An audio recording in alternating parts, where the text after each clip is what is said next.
This is an alert I sent out to all of our students telling them I was going long on the dollar Canada. This is an email from one of our students, Brian, who banked in almost 1,000 pips on this trade setup. And this is the dollar Canada right now. I don't say any of this to boast. Yes, this was a great trade, but just like any other professional trader, I have winning trades and I have losing trades. I want to show you this instead to prove to you how powerful what I'm going to show you in this video really is. What I'm going to show you in this video can be a saving grace to your trading. It can mean the difference between profits and frustrating losses. It is a time-tested technique that will continue to provide profits for years to come if used correctly. You saw what it just did on the dollar Canada, and that's why in today's video I want to teach you how to master the pullback trade. Let's go.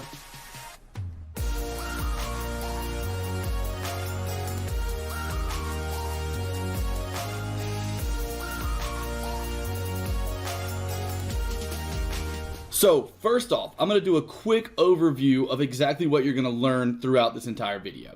First, we're going to talk about what a pullback is and what are the types of pullbacks you need to understand. There are actually 3 different types of pullbacks we're going to discuss today that you must understand in order to master the pullback trade. Next, we're going to go over what each of these 3 types actually mean in terms of what the market's likely to do after they occur. And once you understand these pullbacks and what's likely to happen after they occur, I'm going to go through a full breakdown of the dollar Canada trade and see if you can spot what type of pullback we used in order to take advantage of that opportunity. And throughout that process, I'm going to show you how you can use what you've learned in this video and what you're going to learn in this video to spot big opportunities in the market, just like that dollar Canada trade. Once we're through reviewing the dollar Canada trade, I'm going to teach you exactly how to trade each of these different pullback setups.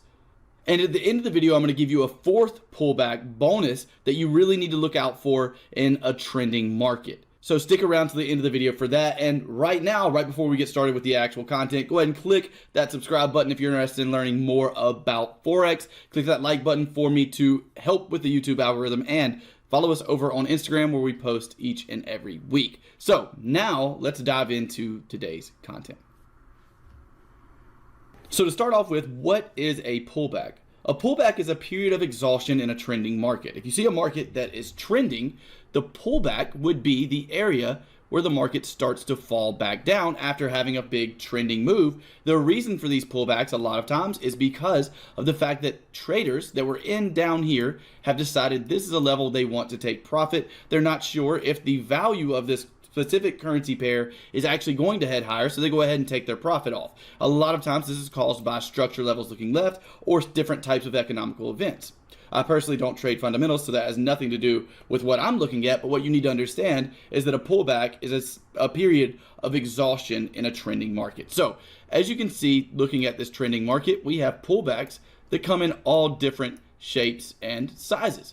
So let's now go into the different types of pullbacks. To do that, I'm going to go up to a blank chart and show you what we have here. What we have in any trending market is going to be 3 different types of pullbacks. The different types of pullbacks are: 1 is going to be a small pullback, 2 is going to be a medium pullback, and 3 is going to be a deep retracement.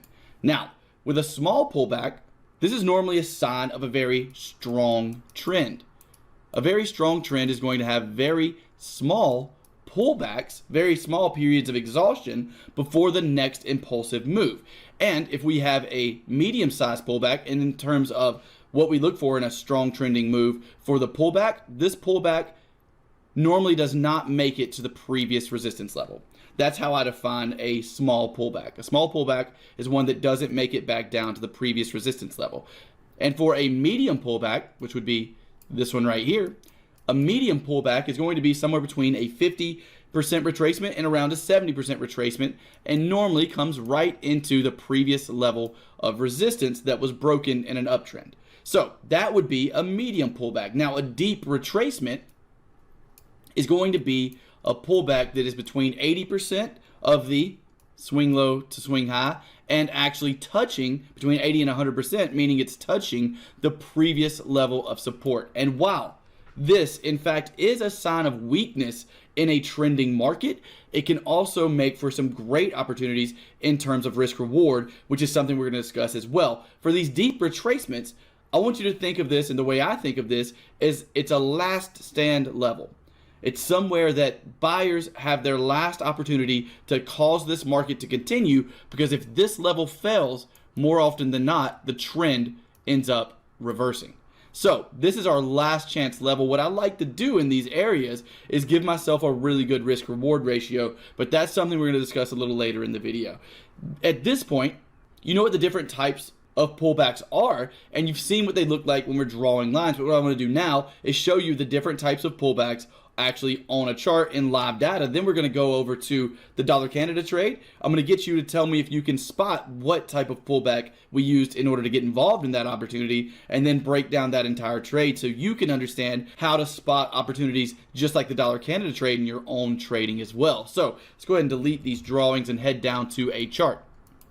So here on the dollar Canada chart, we actually have a push up here, followed by a retracement, and the next push up. Now we're in a trend. What type of pullback is this right here? Well, we don't quite come down to the previous resistance level. So in this case, for this specific pullback, this would be considered a small pullback for me, meaning we're in a very strong trend that's likely to head higher if we break above our previous resistance level. So with that being the case, you can see these small pullbacks and understand that it means we're likely to head higher if we're in an uptrend. Same thing if we're in a downtrend, but in the opposite direction. Now, what is this pullback considered? We have our next impulsive move that breaks and closes above our previous resistance level. And this pullback is about 50% of this impulsive move and comes down into our previous resistance level. So with that being the case, what would this be considered? Well, I personally would consider this a medium pullback. Medium pullbacks are a sign of a strong trend, remember? Meaning that these medium pullbacks, if they head higher, are also likely to continue the trend. So we have a medium pullback. Now, let's find a deep retracement as well. And right now, guys, I understand that these are just facts and you're just learning about pullback trades right now and pullbacks in general, but I promise I'm going to show you actually how to use this in your trading. I'm going to give you some practical application for this in just a second, a little later on in the video. But right here, let's talk about this deep retracement. What we have is a trending market here on the dollar Canada. This right here would be our medium pullback, followed by an impulsive move up, a small pullback, followed by another trending move. And then what do we have right here? Is this between 80 and 100%? This pullback right here is what I'm talking about. This pullback actually comes down into the previous support level, meaning that it is a deep retracement. On these deep retracements, what I really enjoy doing is giving myself a really high risk to reward ratio on these specific trades. Now, again, this is a sign of a weakening trend, but as this level is the last stand level, if it holds, if we have buying pressure and this level holds, a lot of times sellers at this level will give up. When they give up, the buying pressure can take over and push the market much, much